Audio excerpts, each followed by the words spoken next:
Je voudrais dire au CNRD de faire attention. Ouais. Il ne faudrait pas que les faucons l'emportent sur les colombes. Parce que le plus souvent dans ce pays, les faucons l'ont emporté sur les colombes. Malheureusement. On est très bien parti avec la transition. Ouais. Avec la proposition de dire aux gens, les forces vives vont décider de la durée de la transition. Le CNRD aurait pu décider dès le départ parce qu'il était applaudi. Dire, bon, on fixe dès le départ. On a voulu ouvrir le dialogue. Allons jusqu'au bout du bout. Qu'on sache que oui, tous les efforts ont été fournis, mais l'opposition a refusé. Que les partis politiques aujourd'hui, parce qu'il n'y a pas d'opposition pour l'instant, parce que le CNRD ne peut pas être considéré comme parti. Donc, les partis politiques n'ont pas du tout voulu. Parce que lors du lancement de ce cadre de concertation, vous vous rappelez, le Premier ministre lui-même a dit qu'il regrette que ce cadre ne soit pas inclusif. Pourquoi? Parce qu'il y a une frange importante des acteurs politiques, par exemple, qui n'étaient pas sur place, qui n'ont pas participé à l'ouverture de ce cadre de concertation. Mais ce que moi je voudrais, ce qui me rend triste ce matin, c'est d'entendre Ahmed dire que les gens sont morts, que les gens ont manifesté, des gens sont morts.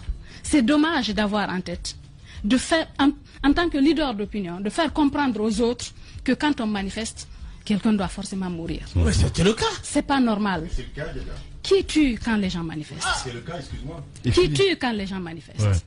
Est-ce que manifester est synonyme de mourir? Non. Celui qui détient une arme, qui ouvre le feu, a-t-il le droit de tirer sur un citoyen qui a bravé les interdits? Même si, imaginez qu'une manifestation soit refusée. On ne doit pas tirer sur quelqu'un parce qu'il a bravé les interdits. Du tout. On doit arrêter la personne, la juger et la mettre en prison parce qu'elle a bravé les interdits. Exact. Mais quand vous, leader d'opinion, vous vous dites, vous savez ce que coûtent les manifestations, vous savez que les gens meurent. Pourquoi les gens meurent? C'est parce qu'un État s'est jugé suffisamment fort pour écraser son peuple. Ouais. Exactement. Quand l'État est trop fort, il nous écrase. Il ne doit pas aussi être faible au point que tout ne marche pas dans le pays. Mais quand il est trop fort, il nous écrase. Attention. Attention.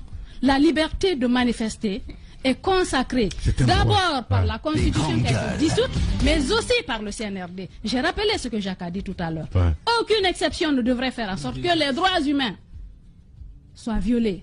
On ne doit pas interdire les manifestations. On doit les encadrer. On doit les encadrer et les personnes qui s'en prennent à des innocents qui n'ont rien à voir avec la manifestation, les arrêter, les juger et les condamner parce que votre liberté s'arrête là où commence celle des autres.